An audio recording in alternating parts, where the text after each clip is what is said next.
Hello everyone. My name is Strange, and I believe that people need to know the truth. You often ask me, is it true that Vladimir Putin is in constant contact with representatives of alien races? Today you will try to figure it out. Vladimir Vladimirovich Putin, currently the president of the Russian Federation. But how did a boy from a simple family manage to climb so high? It's quite simple: a working brain, good abilities, a drop of luck, and the help of an extraterrestrial race. That's the whole recipe for success. Let's go through the biography of Vladimir Vladimirovich and see when exactly the contact occurred. The future politician was born in Leningrad in 1952. He was the third son in the family, but both of his brothers died before he was born. Vladimir studied at 8-year-old school No. 193 from 1960 to 1965, after which he entered secondary school No. 281, a special school based on a technological institute with a chemical bias, which he graduated from in 1970. Together with his studies, he is studying judo at the local sports club, Turbostroidal. Moreover, he starred as a stuntman in Lenfilm. After that, 17-year-old Vladimir visits the department of the KGB of the USSR in Leningrad, where he wants to enter the service, but after the interview he is turned away, arguing that it would be nice for the young man to first get an in-depth humanitarian education. Actually, he followed this advice, having studied from 1970 to 1975 at the International Department of the Faculty of Law of LSU, and even defended his thesis on the topic, the principle of the most favored nation. And this is strange, because Vladimir has never shown interest in law before, and even more strange is the fact that he has been seen talking to strange people several times. Their arms were disproportionately long, and their eyes seemed to have lost all color. Their skin was grayish, like those who had not seen the sun for a long time. In addition, at this time, some people saw balls of light or other flying objects over the city. Almost immediately, as if sensing someone else's attention, objects rushed up or to the horizon and disappeared from sight. After completing his studies, the future politician was accepted into the KGB, where he served until 1991. He took part in the investigation of the case, initiated over the inscription, "You crucify freedom, but the human soul does not know the shackles," applied to the sovereign bastion of the Peter and Paul Fortress. Vladimir also took training courses for operational personnel and was promoted to lieutenant colonel by seniority. For the last 5 years, he worked in the GDR in foreign intelligence, where UFOs were spotted again.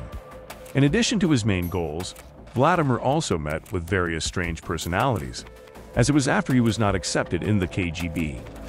Perhaps the employee's ambitions began to grow, and he decided to resort to the power of an alien race again. After returning from a business trip to the GDR, he served in the KGB for another year, after which he wrote a report on his dismissal, which, surprisingly, was accepted without problems. Due to acquaintance with Anatoly Sobchak, the future politician became a real politician. Vladimir became his advisor while Sobchak was chairman of the Council of Deputies. Then he became chairman himself when his benefactor became mayor. Such a sharp rise in just 2 years is difficult to explain by simple luck. This is either a very thoughtful plan or someone's help. Help from those whose technologies are superior to those of Earth, and who are able to give an advantage to their henchmen. For another 5 years, Putin's brilliant career in Leningrad remained that way, but in 1996 Sobchak lost the election and the Leningrad career of a politician ended there. However, the guests with UFOs did not leave their henchmen. This year, there were several more reports of the appearance of unidentified objects over Leningrad and Moscow, and already in 1997 Putin received an offer from Moscow. He is offered the position of Pavel Bordin's deputy, managing the affairs of the president. A year later, Vladimir is appointed director of the Federal Security Service of the Russian Federation, where he is awarded the rank of colonel. What a dizzying success, isn't it? A year later, his place of appointment changes again. Now he is the secretary of the Security Council of the Russian Federation, and with the preservation of his previous post. Needless to say, he put his friends from different life stages as his deputies, or maybe he put those whom his benefactors pointed out to him. UFOs were spotted more than once or twice over the Kremlin. Often, they did not stay for long. But the future president himself then made a new fateful decision for him. Having proved his reliability and usefulness in many ways, he achieved what he wanted. In 1999, he became acting president, and a year later he won the election, gaining about 52% of the vote without any problems. And again, the event is very strange, because then there were many other candidates, no less and not more strong.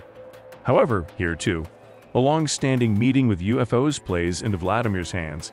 He seems to know exactly what the people want to hear from him and says exactly that, which in turn brings him the presidency already twice in a row. For the second time, he has already won 71% of the votes, which shows us that the possibilities for extraterrestrial assistance are extremely wide. In 2000, a series of terrorist acts began in Chechnya and later in Russia. Having missed the beginning of the disaster, and having made a serious mistake when terrorists seized the theater center on Dubrovka, and with it 900 hostages. During the operation, all the terrorists were destroyed, but 125 hostages were also killed, who were poisoned by gas used by special forces. This time, the guests with UFOs again helped their henchmen, but even this intervention only allowed to reduce the number of civilian casualties, although all the terrorists were quickly destroyed. Only 5 years later, during the SSB operation, Aslam Maskhadov, the leader of the militants, was eliminated. The hard war, which even the help of aliens did not help to get out of without losses, was over. Along with this, reforms were also carried out in the country, which had a very specific direction: complete subordination to a single person. Since 2004, the heads of regions have been selected by legislative assemblies from the list submitted by the president himself, and the opposition has been squeezed out of the State Duma. A state subordinate to one person, who in turn is subordinate to his cosmic benefactors. Probably this is the price for their support and assistance on the president's life path. Moreover, he appointed to more or less important positions only those whom he personally trusted. These are his colleagues, fellow students at the university and colleagues from work in Leningrad, which proves once again that Vladimir Vladimirovich is building a state subordinate only to him, and in fact to an alien race that recruited him even before joining the KGB. On the other hand, the economy that was virtually dead at the time of the 1990s was brought back to its feet and reanimated by his own efforts, reducing poverty, increasing foreign investment in the country, and so soon Russia's admission to the World Trade Organization cannot be called anything but a miracle. By a miracle from friends from distant stars, of course. UFOs have been seen over the Kremlin many times since Vladimir Putin took office as president, and time after time, soon after their appearance, a new bill or plan was created that somehow improved the life of the country or its president, and sometimes both at once.